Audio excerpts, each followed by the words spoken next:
2, 3, and 4 of the electronics. The very, very first iteration was done by somebody else, and then I basically reworked the whole thing to meet our improved requirements and adjust a bunch of stuff. But I was told, hey, when the battery dies on this thing, you've got this LED over here blinking, a current status, but it's reporting a different status than the low battery, which was true. And they identified, like, hey, this is still blinking green while the battery is dead. Can you change that so that... Whoa. Songs of the Spellbound Sea.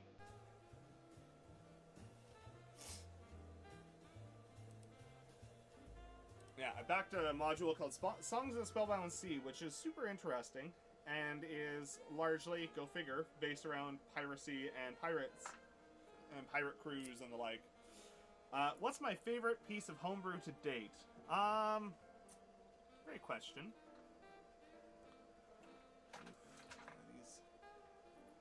Those are a little lifted. I did not push that lid down hard enough. That one's better.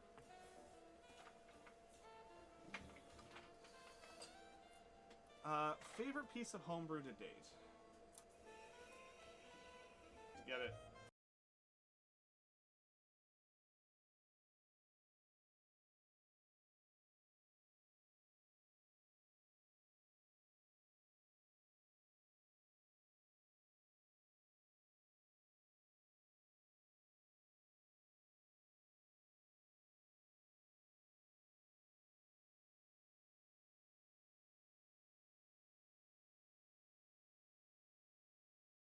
You really like, make sure you ask us.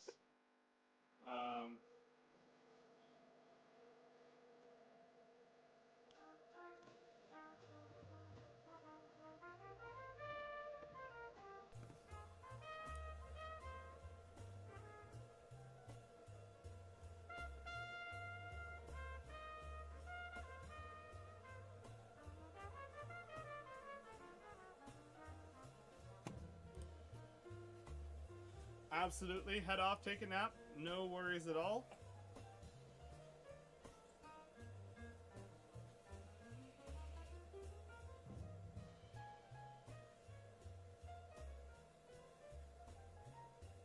Don't know what that noise was.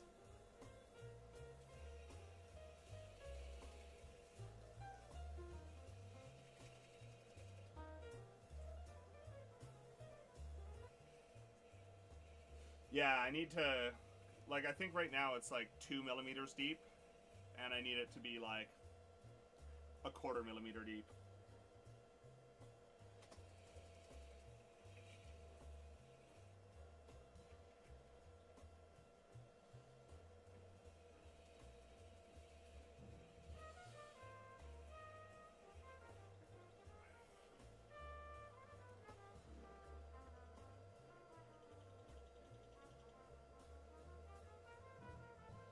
Oh, I know why that's so quiet.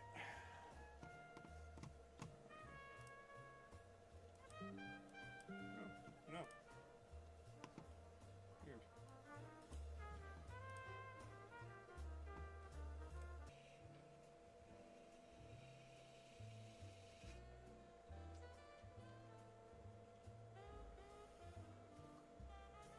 Once this is all done, we're going to be doing a dice drop online. We're just going to have to go through and do all the photography and see what's still left in the shop when we're all done. We try not to drop everything all at once, partially because a goblin paladin who wore like ratted out vestments over some really shiny plate armor he had stolen off a corpse. And it was a very fun character to play, because one of my big things I always maintain is if you're running a new game, running a game for new players, you never want your players to feel like they can't be ridiculous. As a result, you want somebody who's going to be the most ridiculous person at the table. And it gives everybody else the permission to be silly. So, as a result, You had Chonk, who spoke with a really, really squeaky voice, right? Like, winning is everybody having fun. You can beat a combat, but you can also lose by beating a combat if everybody was so bored the entire time nobody cared. You know, and I know that that Theo mentioned that last night, that they'd recently done a combat and they were so bored because they spent half an hour smashing against a zombie and it was a foregone conclusion. Move on. We roll dice to figure out if something is or isn't going to happen. If there is no probability of something not happening, then just move on. You guys smash the zombies' head in. Oh, you know, it had 100 health left? Actually, it only had 1. Congratulations. How do you want to do this? How do you guys... Is that better, Carrot?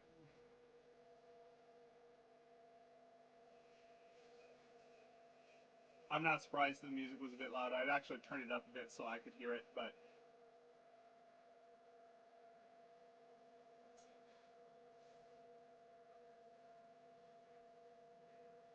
Because for some reason, OBS just really likes being the most quiet thing on my computer. Which is really annoying.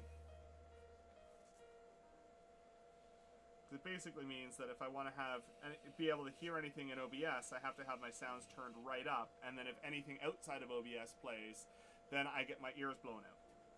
Which is always fun.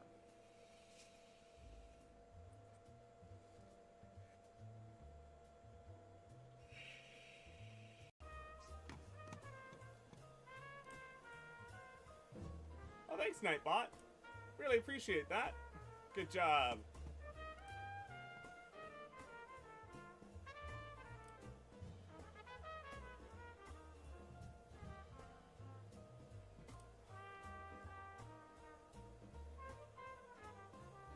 Just checked the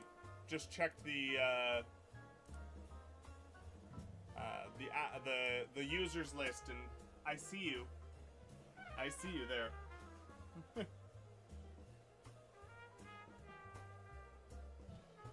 You are perceived.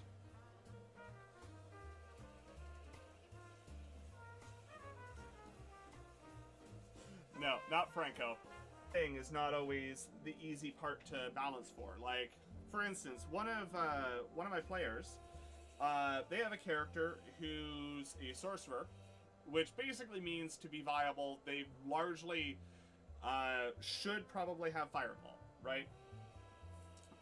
They're a forest fae. They're a fairy.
at a lovely...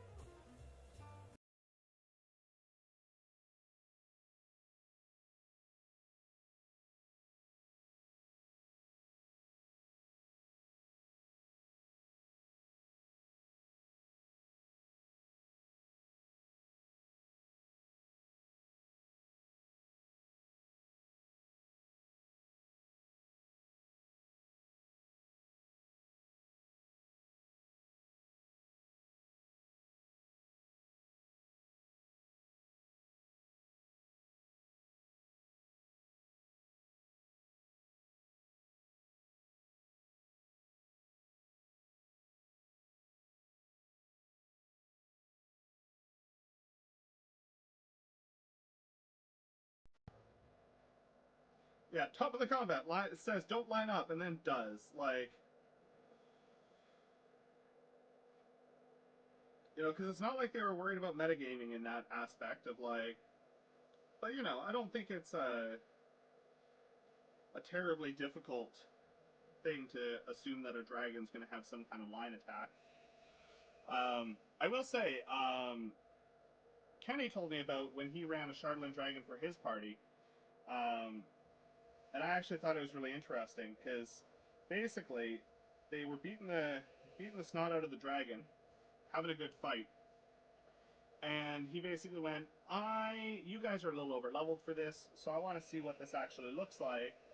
And he had the dragon take off, and I gave little win today, which was we're getting ready to ship a new product that I did the firmware and version. Fireball's a little bit horrific in their view, but they're all about manipulation and illusion and stuff like that. So they asked me if we could reskin Fireball to be psychic instead. And there was, you know, so there was the question of like, can we make it a different damage type? Because doing fire damage isn't really what my character would do. And to, I can't remember which way it went first, but basically at the end of the day, the joke was that it was a character, Mas Ombrou. Very much homebrew. And our goal became trying to get them to say Ombrou on stream, and we actually managed to make them do it, which was phenomenal and hilarious because they were not a very nice person. They were a bad DM, and basically shortly after that campaign ended, they pretty much saw themselves out of every possible community, which was hilarious. So yes, Ombrou is what if that was home. Sandpaper creates a really gross paste.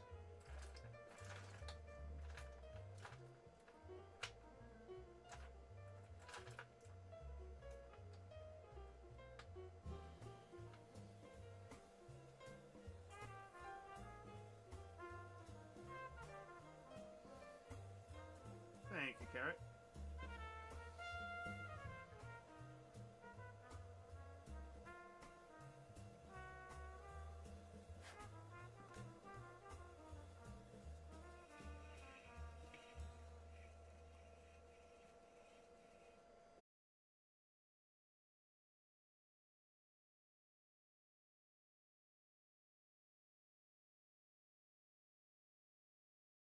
Okay. We will get there.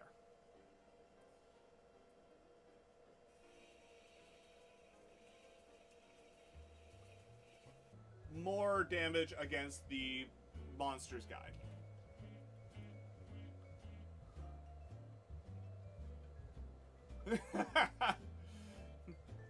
Thanks, Ariel. Welcome in. Lovely to see you.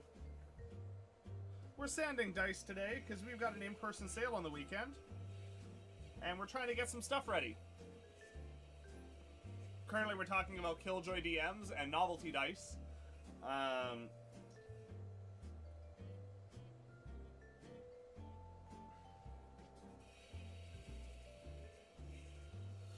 But yeah, like, so the thing is like, my player asked me if they could reskin Fireball to be psychic damage. And if you look you know, from a sheer statistics standpoint, an active project in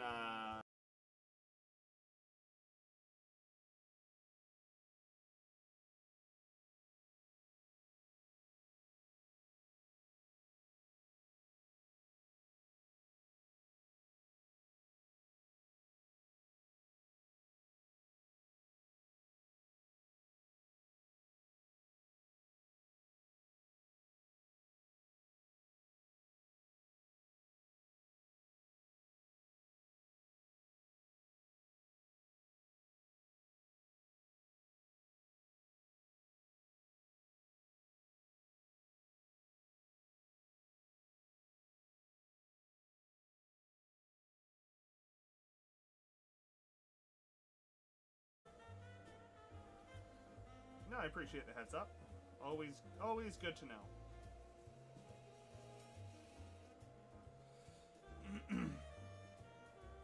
I recently backed a new 5e module though that I'm looking forward to. It was called. Oh, of course that's not open. One moment. Let that load real quick. Oh, of course you're installing updates. Okay, well, I'll tell you what it was in a. Maybe I can get it on my phone.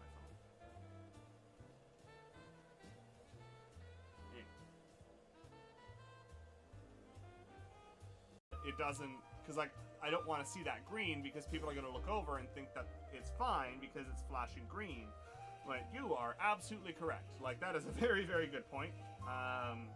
But you know, you end up too close to a project, you put the blinders on, and they're like, I hope, you know, like it's not the end of the world, but if it's not too big of a deal to change.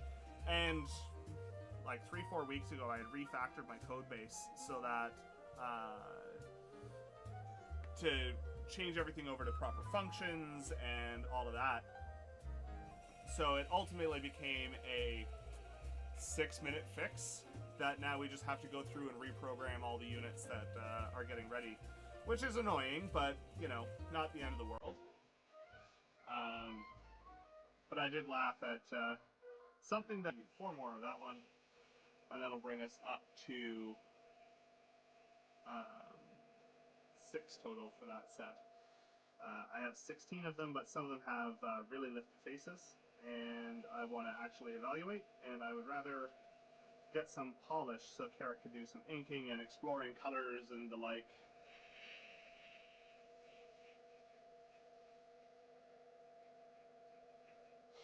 As you can imagine, once this is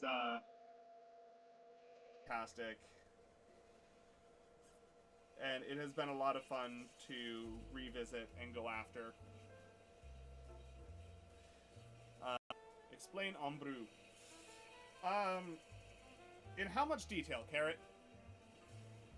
I mean, realistically, it's not like the parties involved are watching this stream, so I could probably actually be a little bit more specific.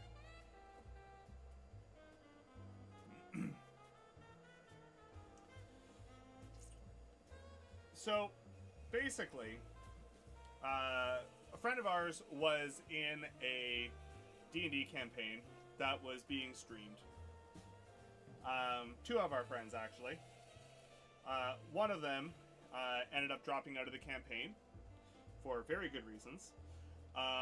But the other hung around, and it was a painfully bad campaign. Well, I guess that means that you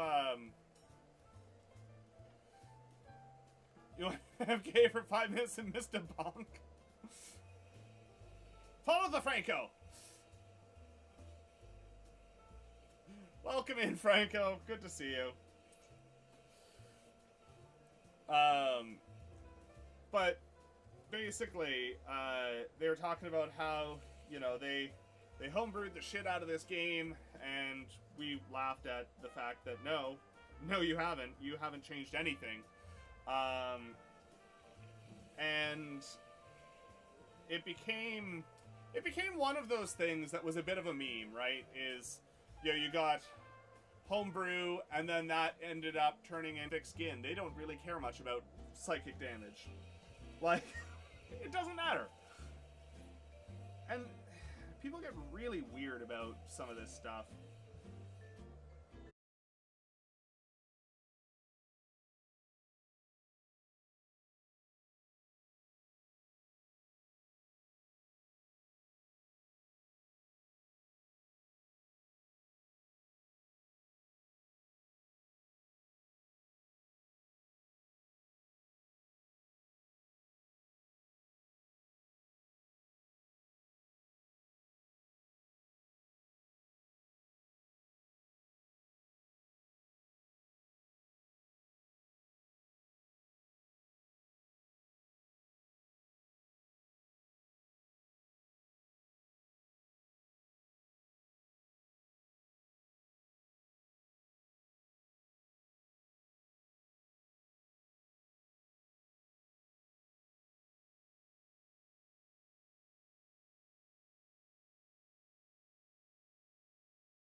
to do anything because they had to rush up the stairs to get into the room, at which point that was going to be the end of their turn.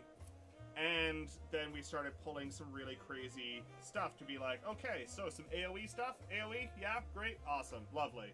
And just absolutely destroyed them. So the DM had a rough time that one, but that was fun for us.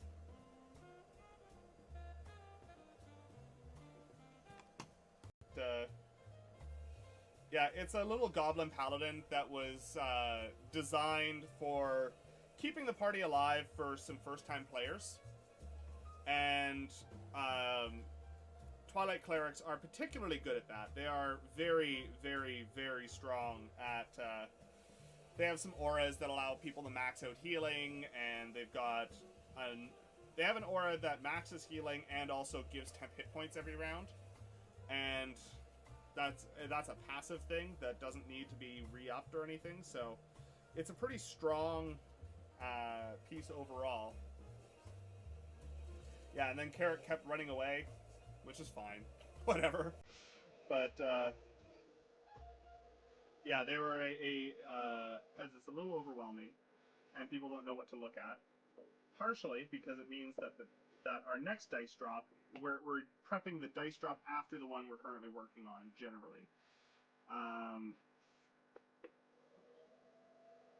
And partly because if we split it up into multiple dice drops, we get more attention on the page instead of one really big dice drop that people vaguely look at. So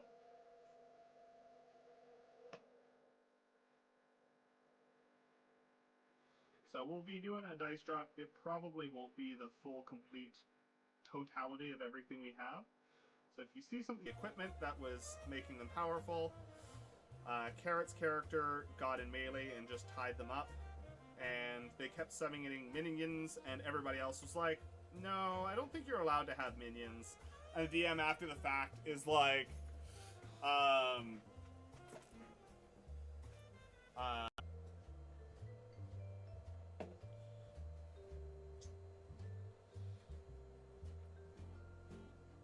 I want to work with my players so that they have the most fun possible.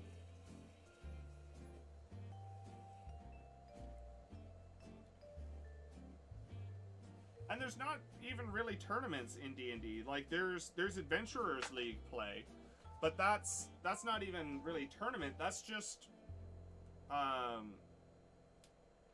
that's just group play that's been organized by modules organized by Wizards of the Coast. And those modules suck, I would like to say. They're terrible, and I never want to run one or play in one. But, like, there isn't really it is a fairly big balance change because fire is resisted by the most creatures in the game, right? As a result of that, that means that, on average, they will do more damage to any given random monster in the game, which seems like a potentially big deal. However, I don't know about your games. I'm not pulling random monsters from the from the monster manual. I'm not grabbing random monsters. I'm creating my encounters. So it doesn't matter what random monsters or any aggregation of monsters is resistant to. And also, I make the rules. Guess what? That ancient dragon, yeah, they were bullied as a kid. And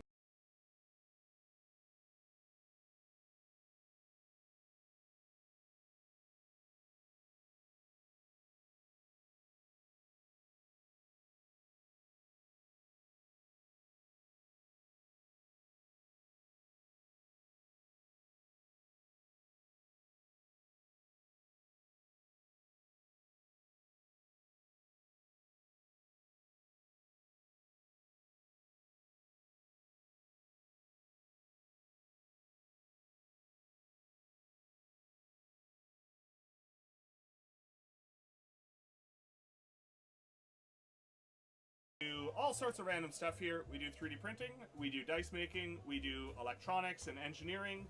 We're currently partway through that is a chonk dice. A very pretty one at that.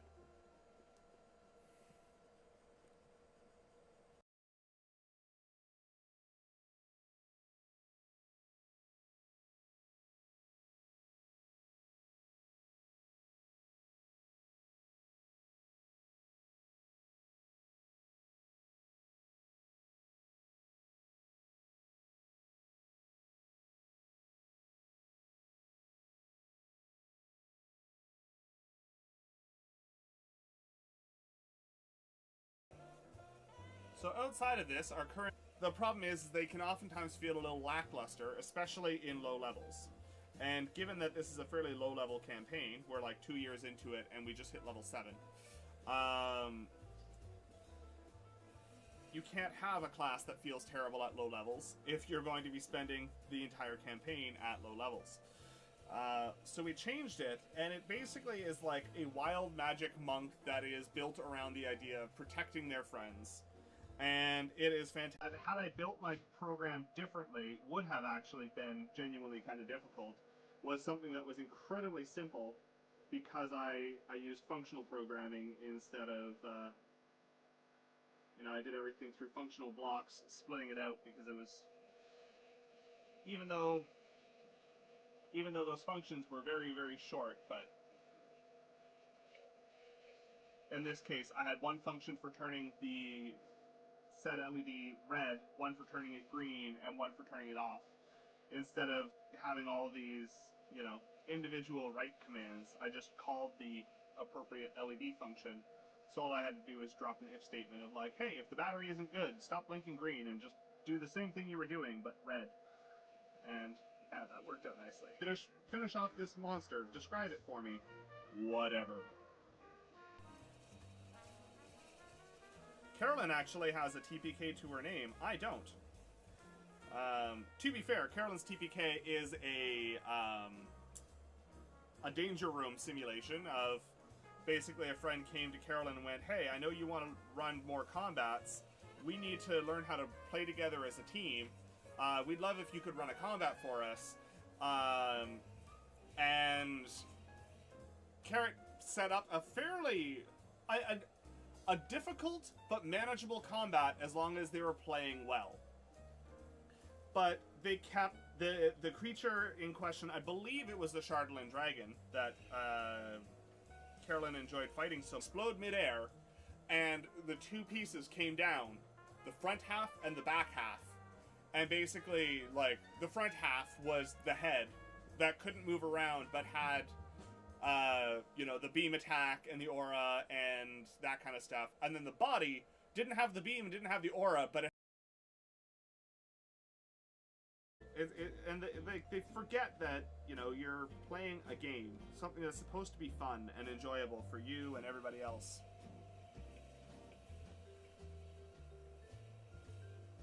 Like, we're all gathered around a table talking about make-believe characters and rolling random pieces of plastic to get numbers and figure out what we're doing, right? Like, it's not a big deal. Really isn't. And it shouldn't be. The DM was not very good. They didn't really know what they were doing. And they just had the book open and were reading from it. And you could tell that they never actually read the module ahead of time, because they also had a reading voice when you could tell that they were very clearly reading out of the book. And we made a point of saying, like, oh, hey, you know, like, because they claimed that, you know, oh, the players do whatever they want and things go crazy and everything like that. And we're like, yeah, but dude, you've been playing this, like, by the book. It's like, oh, no. I've homebrewed the shit out of this campaign. They're like, you do realize we have the book open in front of us, right? Oh, well, and had a revolver that they weren't proficient in. That sounds super fun. We just recently fought a big boss in our Wild Beyond the Witchlight campaign, which was a lot of fun as well.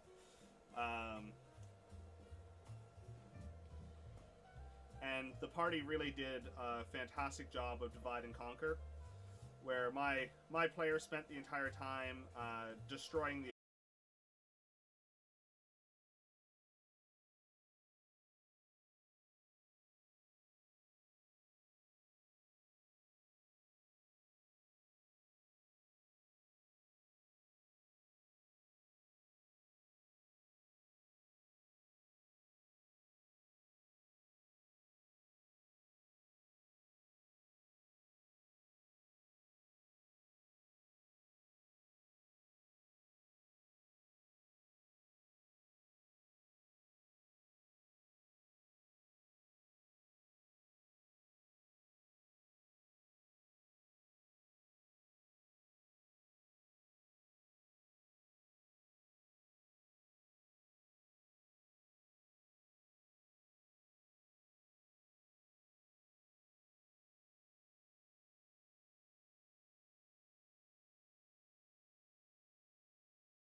me the proper welcome.